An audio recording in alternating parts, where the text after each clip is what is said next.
ત્રીજું સદમાર્ગ. માર્ગ તો ઘણા બધા છે. આપણે જે કાળમાં હું ને તમે જીવી રહ્યા છે એ સમયમાં તો અનેક માર્ગો. તુલસીદાસજીને પણ માનસમાં કહેવું પડ્યું, હરિત ભૂ મિત્રનો સંકુલ સમુજી પરહી નહીં પંથ, દંભીન નિજમતિ કલ્પિ કરી પ્રગટ કિયે બહુ પંથ. ઉત્તરકાળ અનેક માર્ગો છે. દંભી લોકોએ પોતપોતાના માર્ગો ઉભા કર્યા છે. દંભીન નિજમતિ કલ્પિ કરી પ્રગટ કિયે બહુ પંથ. અનેક પ્રકારના માર્ગો ઉભા કર્યા છે. જો આપણને સદમાર્ગની ખબર નહીં હોય તો આપણે ભટકી જશું.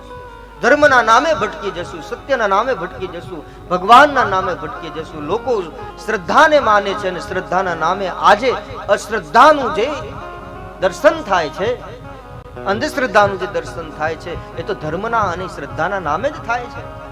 જેટલા અધર્મી લોકોનું આપણને જોવા નથી મળતા, એટલા ધર્મના નામે અધર્મ ઘણી વખત આપણને જોવા મળે છે.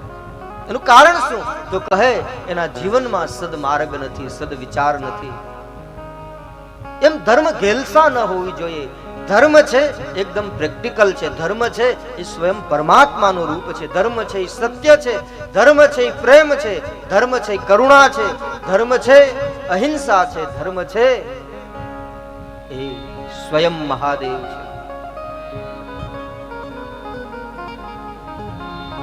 તો એ માર્ગ છે. માર્ગ તો ઘણા બધા છે આ જગતની અંદર, પણ કયા માર્ગે જવું એ આપણને ખબર હોવી જોઈએ. આપણે અહીંયાથી મુંબઈ જવું હોય તો આપણને ખબર હોવી જોઈએ કે આપણે કયા રસ્તે જઈએ તો આપણે મુંબઈ પહોંચીએ. મુંબઈ જવાના ઘણા બધા માર્ગ છે, પણ એમાં પણ આપણને ખ્યાલ હોવો જોઈએ કે કયો માર્ગ સુગમ છે, કયો માર્ગ સારો છે, કયો માર્ગ શ્રેષ્ઠ માર્ગ છે, ટૂંકો માર્ગ છે. કબીર સાહેબે તો કીધું કે કબીરા કુઆ એક હૈ, કબીર કુઆ એક હૈ, પનિહારી અનેક, બર્તન સબ ન્યારે ભય, પાણી સબ में એક.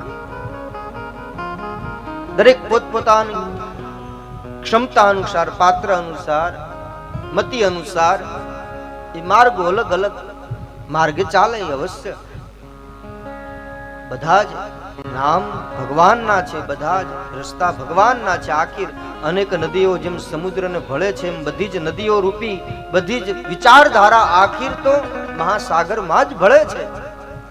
પણ આપણે જે માર્ગે નીકળવું છે ને એ માર્ગ, એ લક્ષ્ય આપણને ખબર હોવી જોઈએ. આપણું ગંતવ્ય કયું છે, આપણે ક્યાં જવું છે એ ખબર હોવી જોઈએ. એક પૂર્વે માણસને પોતાની ખબર હોવી જોઈએ કે હું ક્યાં છું. લોકો લક્ષ્યની વાત કરે કે આપણા જીવનમાં કઈ લક્ષ્ય હોવું જોઈએ. એ લક્ષ્ય આપણું ગંતવ્ય જે છે એ પહોંચવા માટે આપણે જ્યાં છીએ ને એ મૂળ સરનામું આપણને ખબર હોવી જોઈએ. એ મહત્વનું છે. આપણે જીપીએસ લોકેશન આપણે ઇન્ટરનેટના માધ્યમથી આપણે નાખીએ ફોનમાં તો એમાં યોર લોકેશન અને આપણે જ્યાં જવું છે તે લોકેશન આપણે નાખવું પડે, નામ નાખવું પડે. કે મારે નવસારી જવું છે તો મારું પોતાનું જે લોકેશન છે એ પેલા ઇન્ટરનેટ માંગે છે. માણસને પોતાની ખબર નથી કે પોતે ક્યાં ઊભો છે અને સીધો પરમાત્માનું લોકેશન પકડીને બેઠો છે. તો જરૂરી છે જીવનની અંદર કે આપણે ક્યાં છીએ. એટલા માટે જ મહર્ષિ રમણને કહેવું પડ્યું હશે, Who I am, मैं कौन हूं. એટલા માટે એ પ્રશ્ન થયા હશે. આપણે આપણી સમજ, આપણી સ્મૃતિ થાય, આપણને આપણો પરિચય થાય, આપણી સ્મૃતિ જાગે, આપણે કોણ છીએ એનો પરિચય આપણને મળે. એટલા માટે સદગુરુ જરૂરી છે અને સદગુરુ એ રામાયણ છે. એટલા માટે રામકથા જરૂરી છે. સદગુરુ જ્ઞાન વિરાગ જોગ કે વિબુધ વેદ ભવ ભીમ રોગ કે.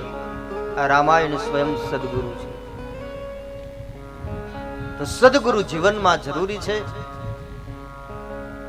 સદ વિચાર આપશે તો સદમાર્ગ મળશે. સદમાર્ગ અને સદમાર્ગ મળશે તો પછી જીવ સદ પ્રવૃત્તિ કરતો થશે, સદ વિચારોથી સદમાર્ગથી સદ પ્રવૃત્તિ કરતો થશે, આવા શુભ કાર્યો કરતો થશે, પરમાર્થના ભગીરથ કાર્યો કરતો થશે, બીજાને મદદરૂપ થશે, જેને કોઈ ભેદ નહીં દેખાય, પછી કોઈ ઊંચ કોઈ નીચનો કોઈ ભેદ નહીં, કોઈ રહેશે નહીં, કોઈ નાના મોટાનો ભેદ નહીં રહે, કોઈ જાતિ ભેદ નહીં રહે, કોઈ વર્ણ ભેદ નહીં રહે, પછી એને તો સત્કર્મ રૂપી કર્મ કરશે, આખું જીવન સત્કર્મ રૂપી બની જશે.